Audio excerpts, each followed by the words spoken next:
All right, Dr. Wang, are you about ready to go? Sure, yes. Okay, great. So my name's Kevin Ensrud.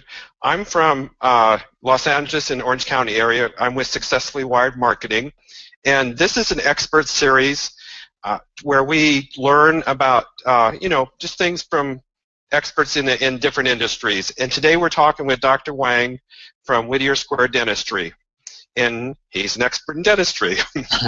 So anyway, so what's the phone number at Whittier Square Dentistry so people can get a hold of you, Dr. Wang?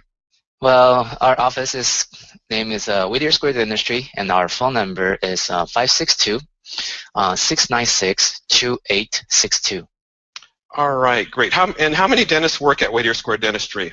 We have a total of 3 dentists working in this office. Okay, great. So you can cover most of the patient load. That's great. And you are accepting new patients now, right? Oh, yes, definitely. Yeah, we are. Okay, good. And let's see. What service does your clinic offer? Well, we pretty much offer almost every aspect of general dentistry, including cleaning, fillings, crowns, dentures, root canals, even some of the cosmetic procedures as well. Okay, great. And where did you grow up, by the way? I grew up in Northern California. Okay, and what made you want to get into dentistry?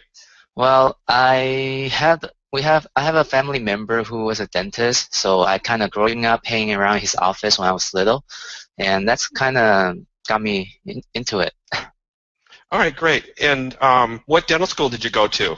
I went to USC Dental School. Okay. So, well, you know what? Let's talk about a couple of things that people are interested in dentistry. And one thing is bad breath. Oh, Maybe, yeah, sure. so, that's another name for that is halitosis. Nobody likes bad breath on themselves or their friends, and it definitely hurts our social life too.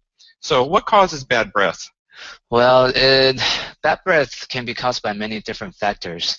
It could be something as small as a poor oral hygiene, and sometimes it could be even related to some of your digestive disorder. Okay, and what tips do you give for people who have bad breath, maybe to improve their breath and their social standing, of course?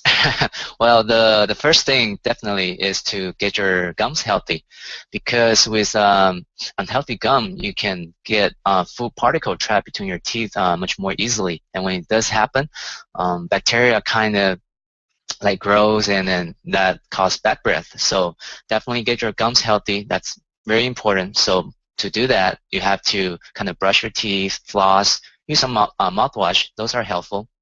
At the same time, when you're brushing your teeth, you can brush on your tongue as well, because on the surface of our tongue, there definitely a lot of bacteria can grow over there as well.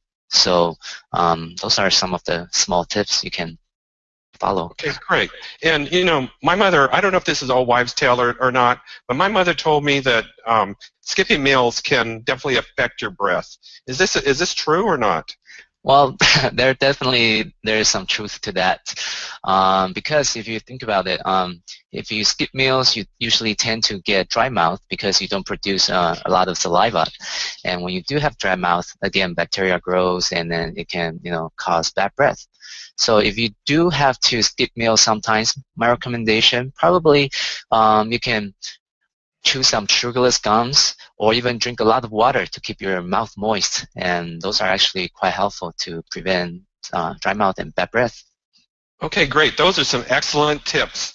And what about the difference between using a hard bristle toothbrush or a soft bristle toothbrush? I know some people think using hard bristle toothbrush will, clean your teeth better. So what's your recommendation? Well, actually, I always recommend to my patients that use soft bristle toothbrush, because by using hard bristle toothbrush, you can actually wear away your enamel, which is the outer covering of our teeth, much quickly. And then when it does happen, our teeth can get sensitive, and sometimes it can even catch cavities more easily that way. So always soft bristle toothbrush. Okay, great. Another question that's common that people have is what electric toothbrushes, should we use them, or just is a regular toothbrush good enough? Well, if you brush correctly, regular manual toothbrush is fine, but with the electric toothbrush, it's actually make brushing much easier because it rotates at a much faster cycle than any human hand can achieve. And at the same time, electric toothbrush has a smaller head which can get to the back part of our mouth and then make it brushing much easier. So definitely, I would say it's a good investment to use an electric toothbrush. Okay, great. Now, if you use electric toothbrush, you mentioned how the cycles are much greater. Do you still need to go to see your dentist once every 6 months and maybe not more than a year if you use the electric toothbrush? Well, yes, you do. I still recommend to see your dentist every 6 months, twice a year, mainly because with the best brushing, flossing, home care technique, there's still certain areas that you can't really get to with those toothbrush at home. So that's why I still recommend to go see your dentist, twice a year, just for a professional teeth cleaning done, and that actually will help out a lot in terms of maintaining your oral hygiene in general. Okay, are there different types of cleaning that, when I come to the dental office that I could get? Well, we have two different kind of instruments that we use for teeth cleaning. One is the hand scaler, and the other one is the ultrasonic hand scaler. And then both work just fine. They can clean teeth, very well. So it's really a doctor's preference. All right, Dr. Wang, I truly appreciate you taking time out of your day. I can see you're in your office busy, and we appreciate your valuable time. Now, do you mind coming back sometime if we have some more questions? Oh, absolutely not. Yeah, anytime. I would love to be back here. All right. Well, Dr. Wang, I appreciate this, and have a wonderful day.